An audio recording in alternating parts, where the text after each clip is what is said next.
Muito bem-vindos a uma introdução sobre comunicação móvel celular, os fundamentos da rede de acesso via rádio. Eu sou o professor Rodrigo Porto Cavalcante, do Grupo de Pesquisa em Telecomunicações Sem Fio da Universidade Federal do Ceará. Esse conjunto de slides eu montei baseado num white paper da empresa Road to Us com esse título, Radio Fundamentals for Cellular Networks. É um material de ótima qualidade, muito bem ilustrado. É possível encontrar esse white paper buscando na internet ou no site da própria empresa Road to Us. E aqui eu irei, obviamente, apresentar uma narrativa, minha interpretação do material. Aqui eles disponibilizaram publicamente material, como eu disse, de excelente qualidade. Nesse primeiro slide, nós temos a apresentação da evolução dos padrões técnicos de especificação dos sistemas celulares ao longo das décadas. Nós temos 5 gerações, da primeira geração até a quinta geração. A quinta geração é a que está em vigor no momento em que eu gravo esse vídeo, no ano de 2024. Existe aí uma sopa de letrinhas que se representa cada uma dessas especificações técnicas. São documentos que explicam em detalhes como funcionam as tecnologias de transmissão e recepção de cada uma dessas gerações de sistemas celulares. Eu não vou entrar em detalhes, não faz sentido a gente ir em cada uma dessas tecnologias. Eu vou apenas destacar as características-chave de cada uma das gerações e o que foi acontecendo de uma geração para a outra. Tá? Então, a primeira geração, ela basicamente transmitia sinais analógicos em frequência modulada, de forma muito parecida com o que você tem no seu rádio de pilhas, no rádio do seu carro, para conversação telefônica. Era basicamente uma extensão do telefone fixo com a possibilidade de movimento.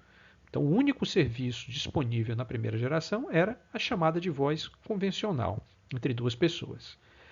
O sistema móvel de primeira geração foi um grande sucesso. O aumento de demanda levou a engenharia de telecomunicações no mundo inteiro a se unir e desenvolver padrões de segunda geração, justamente para acomodar essa demanda que era muito grande, muito maior do que se imaginava inicialmente, de pessoas comuns que queriam ter a possibilidade de falar ao celular enquanto estão em trânsito.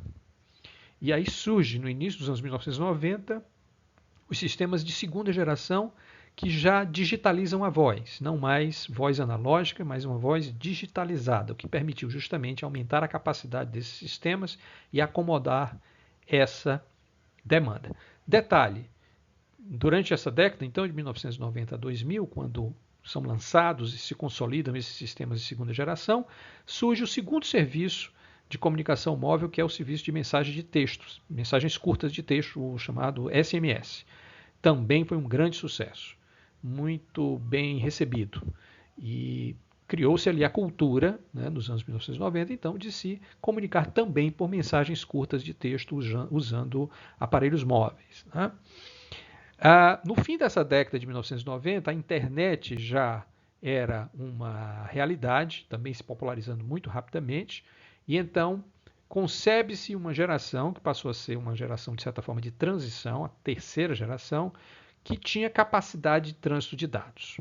Tá? Voltada, era a primeira geração que, ainda focada principalmente em chamadas de voz, em mensagens de texto, mas que agregava a possibilidade de acesso a dados, transmissão de dados. Por exemplo, se você queria acessar uma homepage, uma página de um jornal, uma página de um blog, isso pôde já ser possível na terceira geração, que foi lançada comercialmente no início dos anos 2000, mas, porém, você tinha algumas limitações que não popularizaram esse serviço na terceira geração. Uma delas era que as velocidades de transmissão de dados ainda eram relativamente baixas e os aparelhos celulares dessa época ainda não eram muito amigáveis à internet. Eram aparelhos que tinham teclado, as telas eram monocromáticas muitas vezes ou de poucas cores, eram telas pequenas, não eram telas de toque ainda. Tudo isso numa era anterior ao lançamento do smartphone. Tá certo? Então, já era possível o acesso à internet, mas a coisa não decolou, não massificou. A internet móvel ela só se massifica mesmo com a quarta geração, tecnologia chamada LTE, como está descrito aí no slide, data-centric, ou seja, foi uma tecnologia em que se entendeu que o grande futuro da comunicação móvel era a banda larga móvel, ou seja, era convergir todo o sistema de comunicação móvel para o acesso à internet. E isso foi casado, então, de dois fatores por que isso foi um grande sucesso. Primeiro, porque a tecnologia LTE multiplicou por mais de 10 vezes a velocidade do 3G. Então, você tinha taxas agora de várias dezenas de megabits por segundo, centenas de megabits por segundo possíveis num smartphone, no 4G. E isso se casa muito bem com o lançamento do próprio smartphone, né? Que vai surgir como um fenômeno de consumo a partir do fim ali dos anos 2000, 2010, entrando na década dos 2010. Né? E o smartphone é um fator decisivo, porque é um equipamento muito mais amigável ao acesso à internet, pensado para o acesso à internet, né? E casando isso com uma velocidade de transmissão muito maior, você tem, entre 2010 e 2020, uma massificação global, generalizada, da internet móvel, da banda larga móvel, que passa a ser o serviço central de comunicação móvel, de telecomunicações móveis das operadoras. Né? É você prover um link de acesso à internet na palma da mão no seu smartphone, com todas as repercussões que a gente conhece, de todos os tipos de serviços, os mais variados, que podem agora ser utilizados nos smartphones, né? Incluindo voz, incluindo texto, mas muito mais do que isso. Não é isso? Então, quando ocorre então, essa grande revolução durante essa década de popularização da banda larga móvel. No fim da década de 2020, é lançada a quinta geração. A 5G, que hoje é a tecnologia de referência que nós temos no mundo, nesse ano de 2024, no momento em que eu gravo esse vídeo, ela aumenta ainda mais a velocidade de transmissão, a capacidade de transmissão do 4G. Portanto, ela permite que nós tenhamos experiências de uso ainda mais confortáveis e interessantes com smartphones de última geração, alguns chegando a velocidades próximas de 1 gigabit por segundo. Né? Mas o 5G oferece tanta capacidade que está disponível essa capacidade para vários outros tipos de serviços. Tá? Que ainda estão sendo concebidos e pensados. Por exemplo, capacetes de realidade virtual que requerem larguras de banda muito altas. E além de larguras de banda muito altas, baixa latência. O 5G foi também um sistema desenvolvido com muito foco em baixa latência, ou seja, respostas rápidas da rede, né? Atrasos pequenos de respostas a comandos. Por exemplo, num jogo online, por exemplo, o 5G ele tem uma vantagem em relação ao 4G, porque você não necessariamente precisa ter uma largura de banda tão elevada, mas você precisa ter tempos de resposta muito curtos. Né? E aí se pensa também a possibilidade de vários outros serviços que se beneficiem de baixa latência, como telecirurgias, carros autônomos, né? Automação, robôs que possam ser controlados remotamente, máquinas que possam ser controladas remotamente. Tá? Isso, nesse momento que eu gravo esse vídeo, ainda são serviços que estão se desenvolvendo. A infraestrutura do 5G já está disponível para isso e há uma série de pesquisas e de desenvolvimentos em análise para um melhor uso, para além de tudo isso que a gente já conhece hoje, que é a banda larga móvel, com o acesso, né, à internet em smartphones. Fala-se muito da internet das coisas, a conexão de objetos, não é isso? O 5G realmente tem uma infraestrutura de capacidade instalada, de baixa latência, excelente e que deixa aí à disposição da indústria, dos atores mais diversos da economia, a possibilidade de desenvolver novas aplicações que irão revolucionar a vida em sociedade, assim se espera que ocorra ao longo dos próximos anos. Então, rapidamente, esse é um passeio, né, ao longo aí de mais de 40 anos de desenvolvimentos tecnológicos fantásticos, né, que nos levaram desde a primeira geração, em que a gente só podia falar chamadas de voz, até o 5G, em que é possível praticamente fazer de tudo utilizando telecomunicações móveis celulares. Nesse slide a gente tem a primeira figura que mostra uma arquitetura bastante geral e a nomenclatura também bastante geral de uma rede celular. Né? Então, o terminal móvel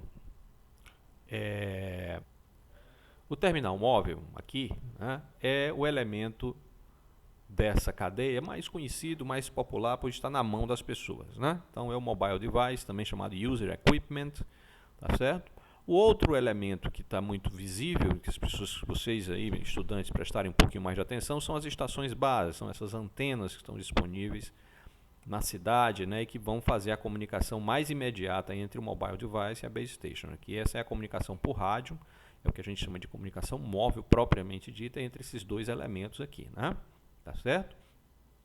Mas você também tem, como eu disse antes, dispositivos IoT. Ele deu um exemplo aqui, um medidor, por exemplo, de gás, que pode ter um SIM card nele e ele se conecta diretamente à rede da operadora para enviar em tempo real ou a cada tantos dias a medida de consumo de gás de um apartamento, de um condomínio, etc., né? Esse conjunto aqui, tá? Então, claro que ele tem um rádio atrelado, né? Assim como o smartphone é um telefone, portanto ele tem um rádio para se comunicar com essa estação base, esse medidor também tem que ter um rádio para se comunicar com essa estação base, tá bom? Esse conjuntozinho aqui entre a estação base e o conjunto de dispositivos de usuário, né, ou dispositivos IoT, a gente chama de Radio Access Network, ou RAN. Né? Ou seja, é a parte da rede celular que tem a ver com rádio, com comunicação por rádio, que de fato ocorre a mobilidade. Né? É essa porção aqui, que é a RAN, a Radio Access Network. Agora, as estações base, elas já se comunicam com uma nuvem da operadora, que a gente vai chamar aqui de Core Network, ou de rede núcleo, né? O núcleo duro da operadora. Aqui normalmente já por meios cabeados, né? Pode ser micro-ondas também, mas pode ser fibra e outros meios. O conjunto de estações básicas está espalhado pela cidade, então se comunica com uma central da operadora que controla essas estações base e que, portanto, digamos, é quem controla o acesso desses terminais em última instância ao sistema. Né? Ou seja, um usuário que tem que ser assinante, né, da operadora para poder ter acesso à estação base, para o tráfego dele ser fluido, né, ser conduzido pelo núcleo e ser, por exemplo, conduzido para fora da rede móvel para a internet, por exemplo, para buscar um conteúdo de um servidor aqui na web ou de um servidor de aplicação IoT, por exemplo. Né? Então, isso aqui, digamos, essa nuvem Core Network aqui você poderia chamar que é a própria operadora móvel, que vocês conhecem aí. São os equipamentos de controle da rede da operadora móvel, né?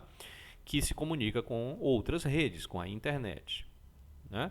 Assim como outros servidores, outros serviços de outras operadoras eventualmente. Então, se você fizer uma chamada de voz ou uma SMS, que são serviços mais antigos, é importante que essa operadora também consiga fazer conexões com outras operadoras móveis, por exemplo, também para dar sequência a esses serviços legados.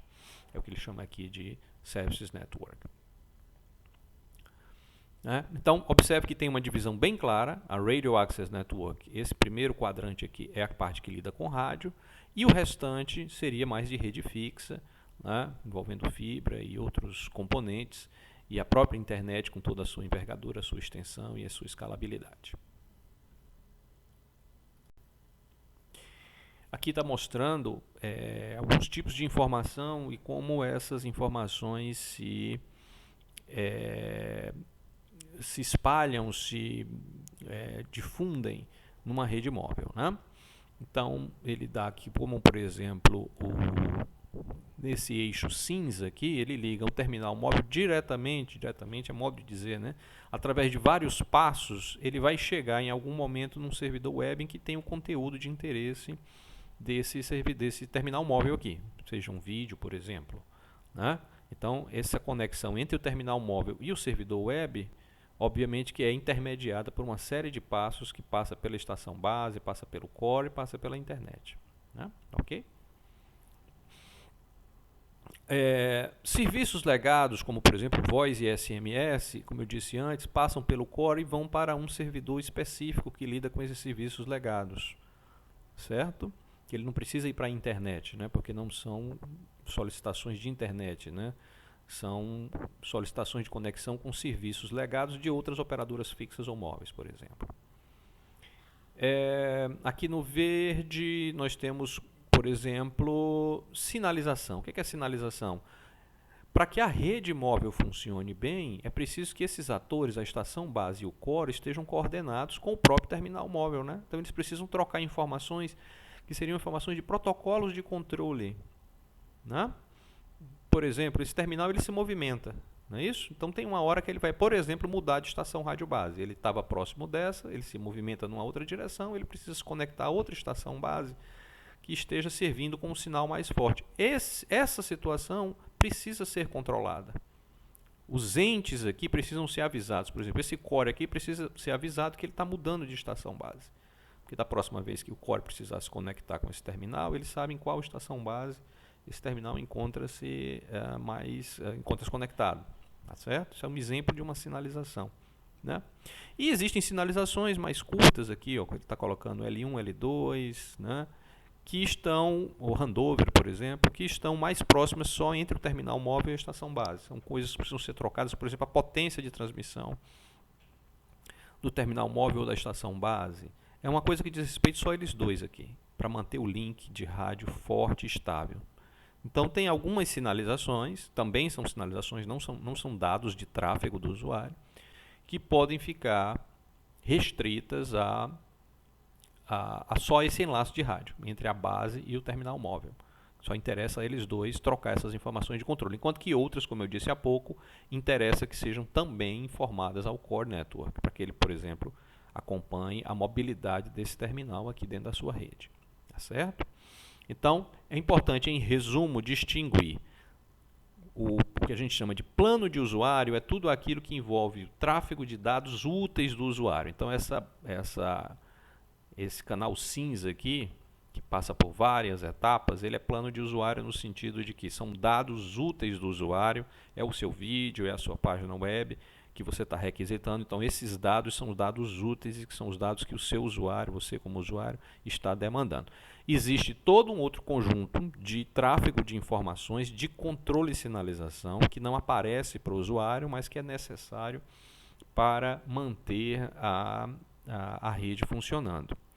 Se a gente fosse fazer uma analogia, num teatro você tem a peça de teatro e os atores que estão visíveis ao público, mas você tem uma série de técnicos, né, nos bastidores, controlando a iluminação, controlando o som, controlando o figurino, mudando o cenário. Tem a orquestra, muitas vezes ao vivo, tocando música. Ou seja, o que nós vemos sentados na poltrona são os atores encenando a peça, mas existe todo um conjunto de pessoas trabalhando nos bastidores para que aquilo aconteça. Embora o que interesse seja a peça, sem os bastidores a peça não existiria. Então, é mais ou menos essa analogia que a gente faz aqui entre esses níveis de comunicação de dados e de sinalização.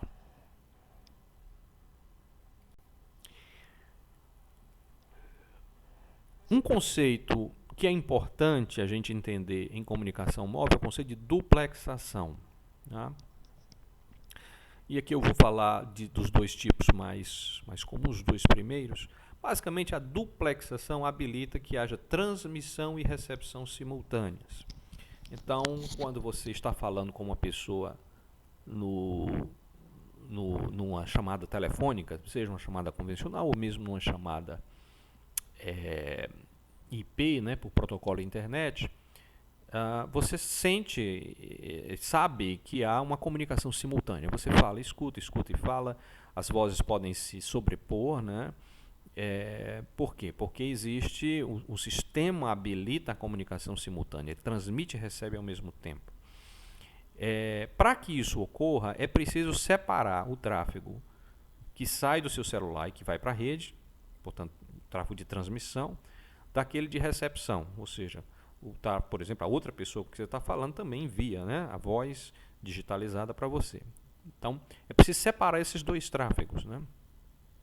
Então, normalmente a gente pensa em dois canais ou duas bandas, uma banda para transmissão, uma banda para recepção. E essa divisão pode ser feita de duas formas principais. É possível dividir essa banda em faixas de frequência distintas, FX, FY aqui, né? E aí, nesse caso, o terminal, a base e o terminal, e aqui, por exemplo, estamos falando só da comunicação entre a base e o terminal, né? Que são o Radio Access Network lá, a parte mais voltada para o rádio. Então, a base precisa transmitir para o terminal também precisa transmitir para a base, né? Então, digamos que da base para o terminal, você está escutando a sua contraparte falar, e do seu terminal móvel para a estação base, é você falando. Então, para que isso ocorra simultaneamente, por exemplo, duas bandas distintas podem ser alocadas, FX e FY, e aí você tem rádios sintonizados nessas duas bandas de forma simultânea, ou mesmo que seja um rádio só, com alguns truques aí de eletrônica de comunicação, você consegue separar, algumas filtragens você consegue separar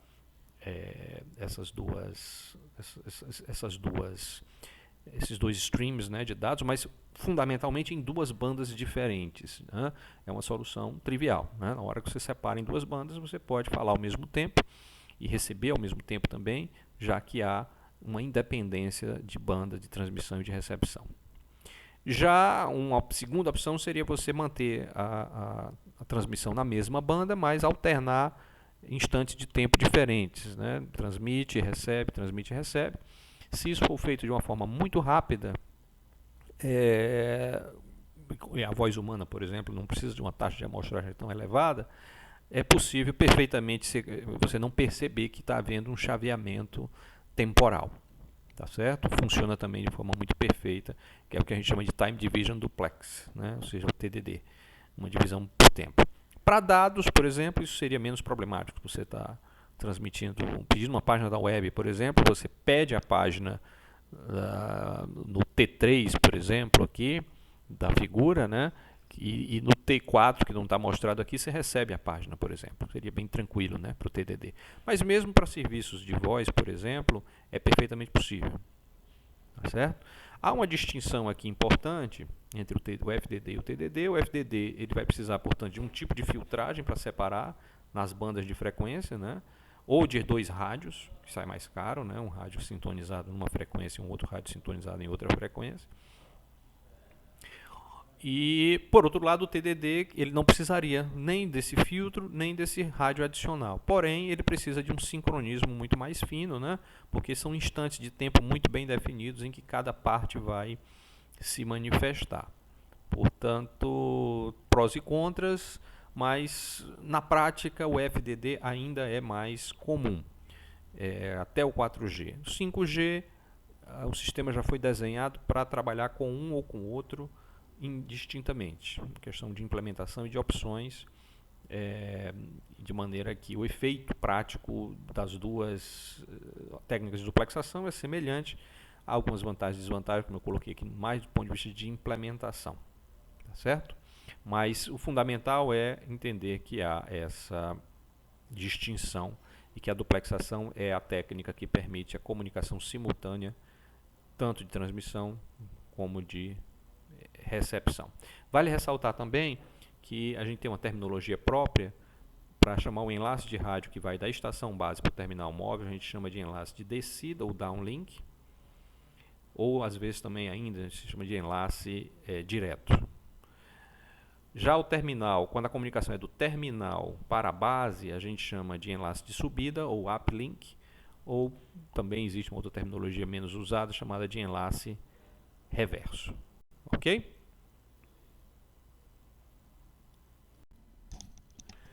Nós falamos de duplexação, podemos falar agora em múltiplo acesso. Então, a diferença na duplexação, a preocupação é organizar a transmissão de enlace de subida e enlace de descida.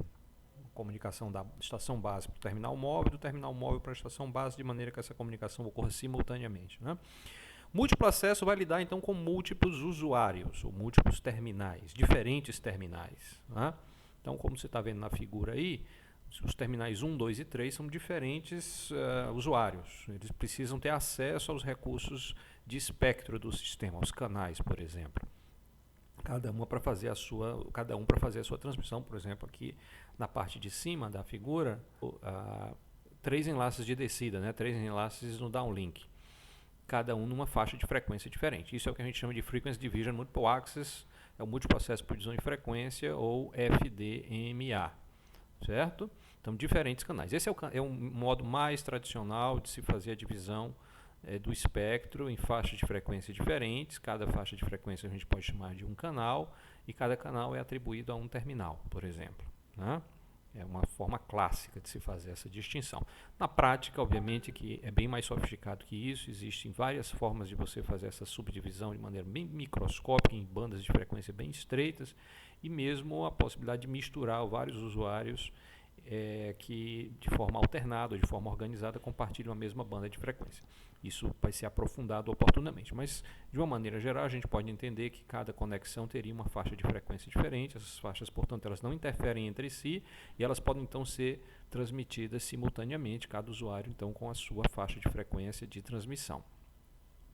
Uma forma alternativa seria dividindo no tempo e não em frequência, ou seja, o mesmo canal, mesma faixa de frequência fx aqui, ser utilizada por diferentes usuários em instantes de tempo diferentes. Isso é o que a gente chama de TDMA, né? O Múltiplo Acesso por Divisão de Tempo. É um análogo, do ponto de vista das vantagens e desvantagens que a gente falou agora há pouco, para o FDD e o TDD. O TDMA também precisa de um sincronismo mais preciso, né? Mas isso é algo que as redes móveis, já desde a segunda geração, conseguem prover.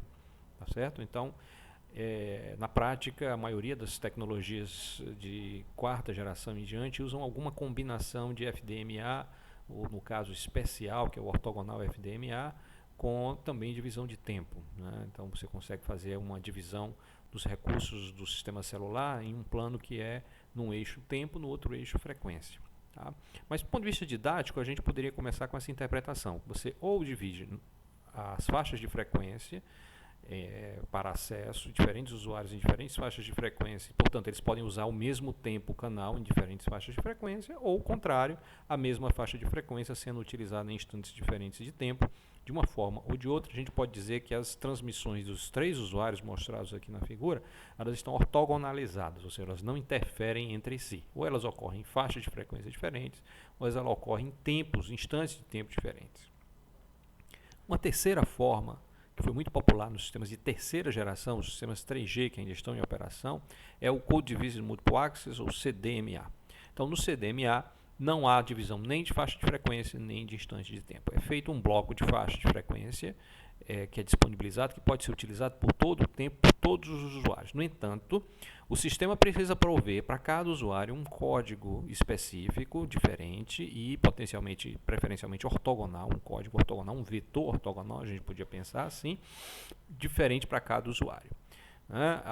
É uma forma um pouco mais elaborada e um pouco mais complexa de fazer o múltiplo acesso, mas o princípio é semelhante. Se esses códigos forem ortogonais e nós conseguimos de alguma maneira codificar o sinal usando esses códigos como se fossem âncoras de decodificação de cada usuário, é possível alcançar o mesmo tipo de resultado obtido aqui. Ou seja, as transmissões são ortogonais, elas não interferem entre si. O CDMA vigorou fortemente nos sistemas de terceira geração, já caiu em menor uso e menor preferência nos sistemas de quarta e quinta geração.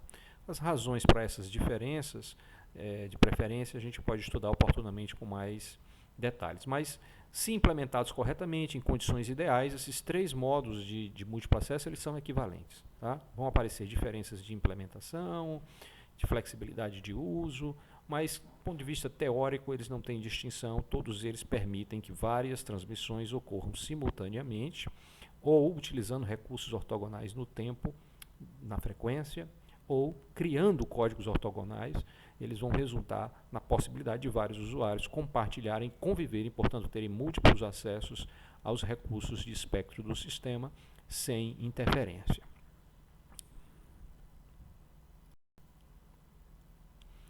Um exemplo prático de TDMA do sistema GSM de segunda geração, né?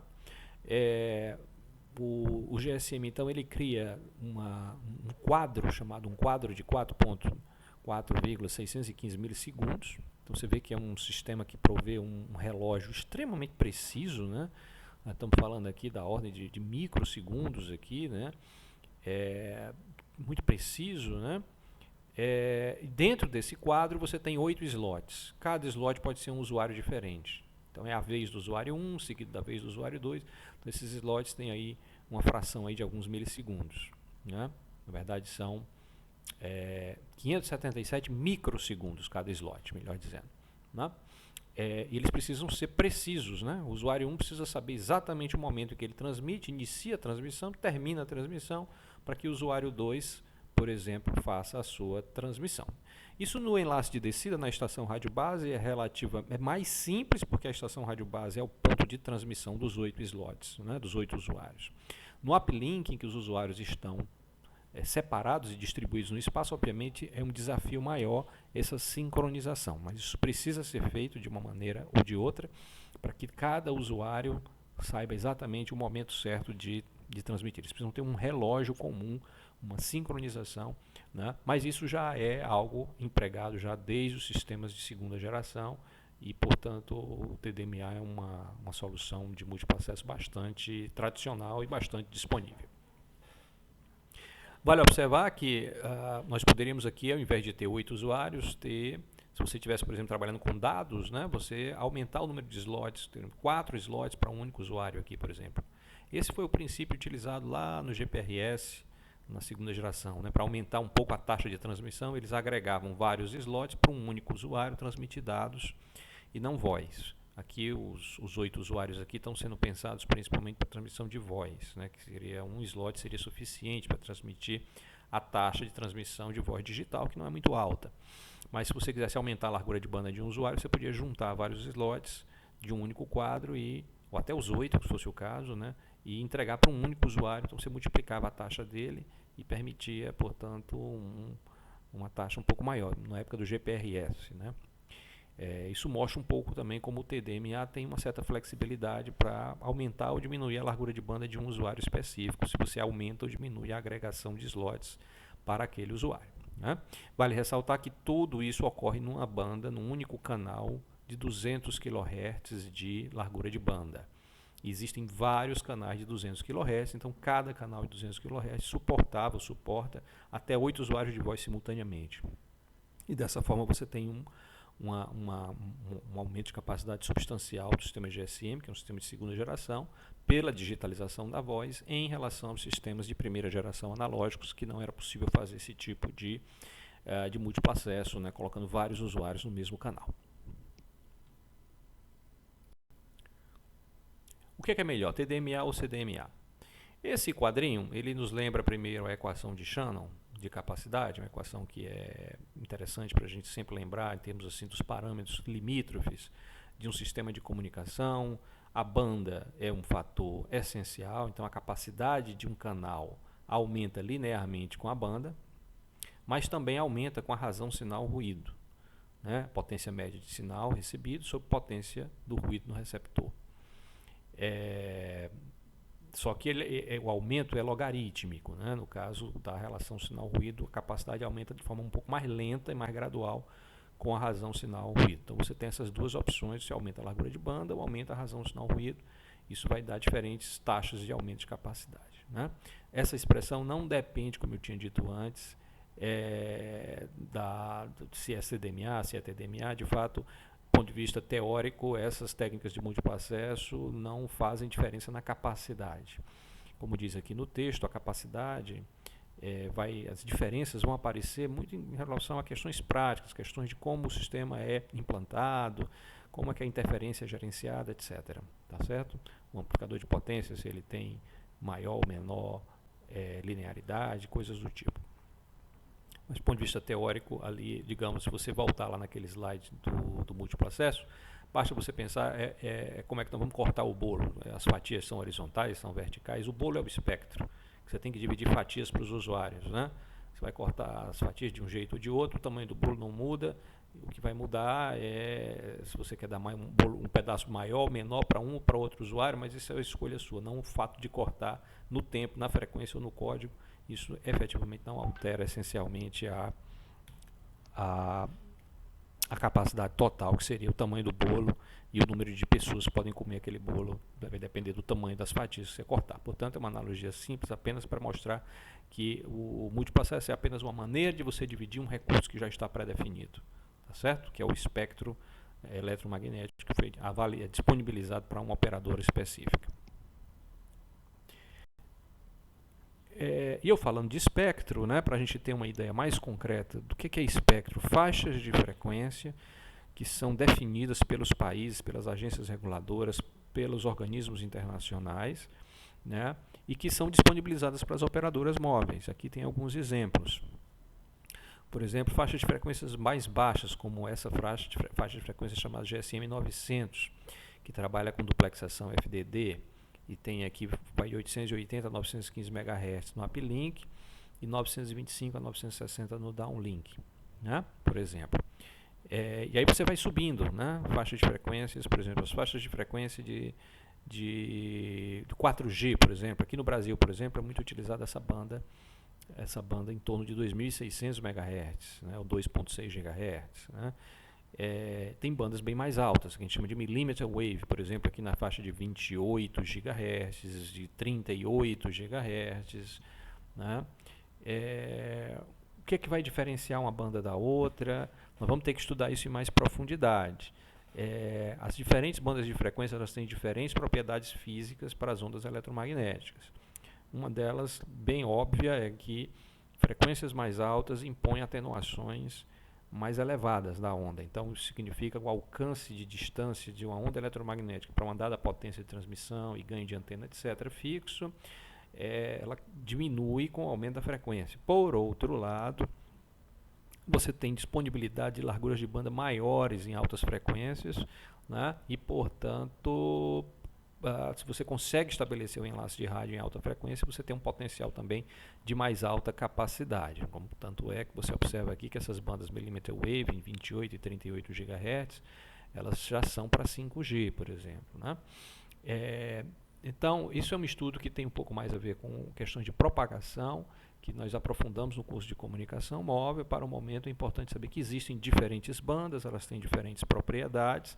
A maioria dos celulares hoje opera em bandas baixas, bandas em torno de 1, 2 e 3 GHz, até 3 GHz.